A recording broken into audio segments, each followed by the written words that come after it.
Good afternoon. I am Venâncio Mondlane. But before I start my presentation, I'd like to direct a very special thanks, because for my country, Mozambique, this is a historic moment. What's going to happen today, because it is the first time that Mozambique has the privilege to be on this stage, this noble stage, arranged by the Human Rights Foundation. I would also like to thank especially the CEO of the foundation, Tor, and all the dedicated team that has helped me and supported me, Javier, Keita, Nicole, Mariana, Nelwin, and a beautiful lady who's interpreting here, Maria Angela. So I'd like to ask you to give them a show of hands. I'd like to say that I come from Mozambique, a middle-class family, lots of children, 9 children, 4 older brothers and 4 younger sisters. So I'm right in the middle. In math, what you call the bisectress. I've always had this tendency to protect my younger sisters and the weak and the vulnerable, because in my area, there was a lot of intimidation among the young people. So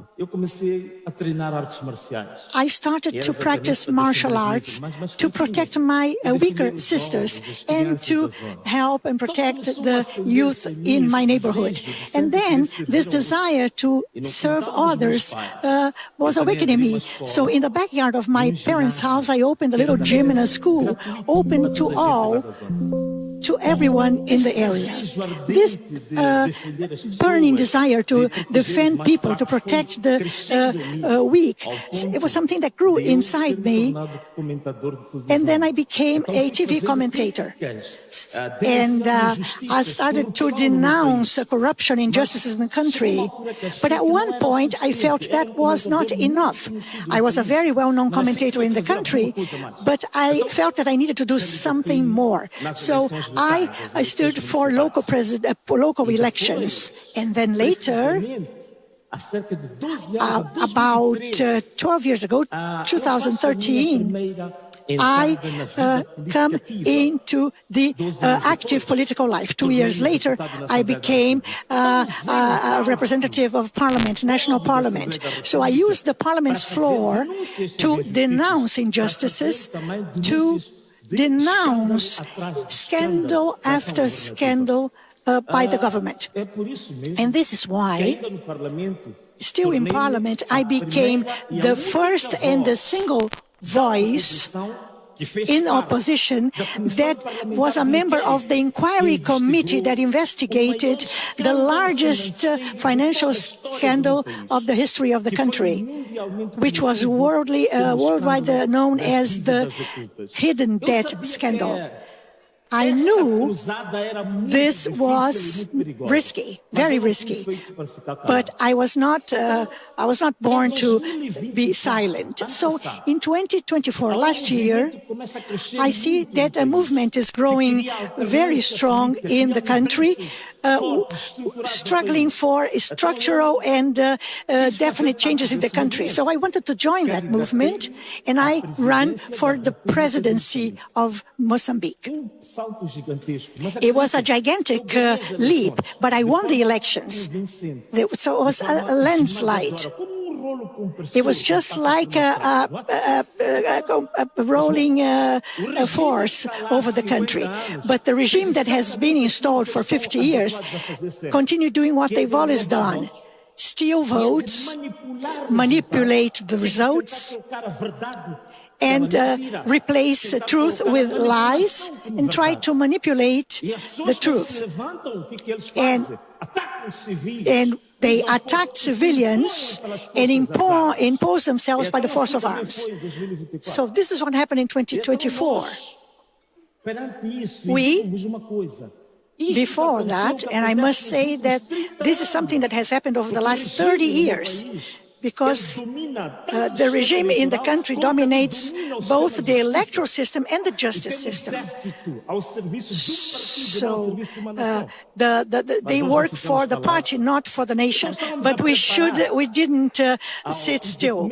We were preparing the challenge of the decision to the highest level of the justice system. And while we prepared our appeal and the challenge of the decision, something very tragic happened. I was at home, sitting at the dinner table, looking at the messages in my phone, and instructing my team about my political project. And suddenly I heard shots, loud shots, gunshots, as if there were gangs shooting at each other outside. I asked my wife, "Did you hear that?" But then I didn't pay attention to that any longer. 1 hour later, though, I received a phone call, and this phone call changed completely my life. But I think also it changed the history of my country completely. In this phone call, I learned that my personal lawyer, who was also my national representative, together with a supporter of the party that supported my candidacy, were caught in an ambush in their car, and 25 shots were directed to them. They died instantly. For me, it was a shock. And it reminded me the moments when my brother died in an accident. But this was not an accident. This was a political issue, and everybody knew that. So on that day, I decided to call, 2 days later, a national strike, a national protest, not only because of Elvino or Paulo Guando, no, because of the hundreds of victims that have been silenced unjustly. And on the day that should happen, on the 21st of October, the day of the nationwide strike, they did something that's going to be recorded in the memory of all Mozambicans. This was the beginning of a highly bloody period in the country. But they came also after me. On that day, I suffered the 4th attempt against my life. I was giving an interview to national, international journalists, and we were shot, both them and myself. And then we had to flee, all of us. That day, I had to leave the country.